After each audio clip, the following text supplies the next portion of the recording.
Guys, thumbnail देख करके तो आप गेस कर ही चुके हैं कि आज हम बताने वाले हैं इकोनॉमिक्स का सजेशन। जी हाँ, इकोनॉमिक्स में कौन कौन से क्वेश्चंस इंपॉर्टेंट है इस बार के लिए, जिनका सेशन है 22 से 25। तो चलिए देखते हैं कि उनमें आपको क्या क्या प्रिपेयर करके जाना है आपके एग्जाम के लिए।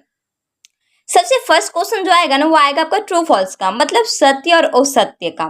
10 क्वेश्चंस रहेंगे, 20 मार्क्स का रहेगा, मतलब एक क्वेश्चन आपका 2 मार्क्स का रहेगा। आपको डायरेक्ट आंसर मतलब या तो ट्रू या तो फॉल्स, ये डायरेक्ट लिखना होगा। एज यू नो दैट कि पार्ट 1 में तो आप एग्जाम दिए ही होंगे। आफ्टर डेट आपका ग्रुप ए और ग्रुप बी में डिस्ट्रीब्यूट हो जाता है। ग्रुप ए से कोई 2 क्वेश्चन बनाने होते हैं और ग्रुप बी से कोई 2 क्वेश्चन बनाने होते हैं। 20 मार्क्स का ग्रुप ए से बनाने होंगे, मतलब 40 मार्क्स का, और ग्रुप बी से आपका 40 मार्क्स का। 80 मार्क्स हो गया आपका थ्योरी और 20 मार्क्स हो गया आपका ऑब्जेक्टिव। तो आपको ग्रुप ए में जो प्रिपेयर करना है वो है वितरण के सीमांत उपयोगिता सिद्धांत की आलोचनात्मक व्याख्या कीजिए।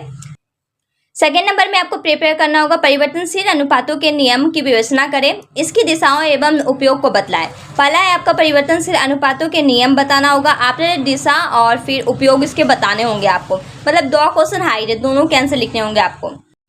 फिर है उपभोक्ता की बचत धारणा की आलोचनात्मक व्याख्या करें। उपभोक्ता का जो बचत होता है ना, उसका धारणा की आलोचनात्मक व्याख्या करें। जब आप इसको पढ़ेंगे ना तो प्रॉपरली तरीके से, या तो यूट्यूब के थ्रू पढ़ सकते हैं आप, एज वेल एज जो आपका गेस्ट पेपर होगा उसमें भी आंसर दिए होंगे। जब आप इसको पढ़ लेंगे तो माइंड सेटअप हो जाएगा कि कहने का मतलब क्या होता है। जब आप कहने का मतलब जान जाते हैं तो नॉर्मली सी बात है कि आप उसको लिख पाएंगे।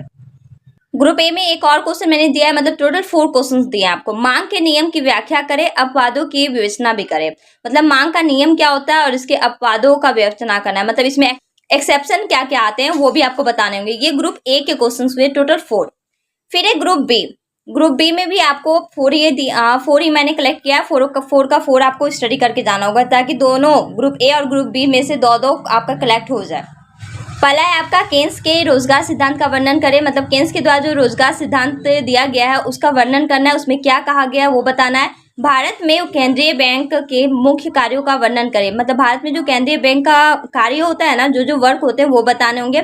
फिशर द्वारा प्रतिपादित मुद्रा के परिणाम सिद्धांत का मूल्यांकन करें, मतलब फिशर के द्वारा जो मुद्रा प्राप्त करते हैं ना, उसका जो परिणाम का सिद्धांत निकलता है उसके बारे में बताना होगा। And the last one is मुद्रास्फीति क्या है और इसे कैसे नियंत्रण किया जाता है। मुद्रास्फीति क्या है और इसे कैसे नियंत्रण कर सकते हैं, how to control that, you will have to write there. ये हो गया आपके 4 क्वेश्चन ग्रुप बी का और 4 क्वेश्चन हो गए आपके ग्रुप ए से। ये 8 का क्वेश्चन आपको एक बार रीडिंग करके एक बार समझ करके जाना होगा। जब आप समझ करके जाते हैं ना तो डेफिनेटली आप आंसर लिख पाएंगे, लेकिन अगर आप रट्टा मार के जाएंगे तो आप भूल जाएंगे कि क्या क्या किए थे। तो हमेशा याद रखिए, समझने का कोशिश कीजिए, समझ लीजिए कि कहने का मतलब क्या होता है, क्या क्या कार्य होते हैं, तो बेसिकली सी बात है आप वहाँ लिख पाएंगे। और रही बात इंपॉर्टेंट क्वेश्चंस की, तो ऑब्जेक्टिव में भी आई विल सेंड यू। और जितने भी प्रीवियस ईयर पूछे गए ना, टोटली रिपीटेशन उसी से होता है। जितने भी हैं, मतलब जितने भी गेस्ट पेपर में अवेलेबल है वो सारे को आपको याद करना होगा। एंड ये हो गया आपका सजेशन इकोनॉमिक्स सब्सिडी पेपर का। आई होप कि आपको समझ में आ गया हो। और now if you have any doubt और confusion you can ask me on comment box. Thank you so much for watching my channel. Meet you on next video with new topic.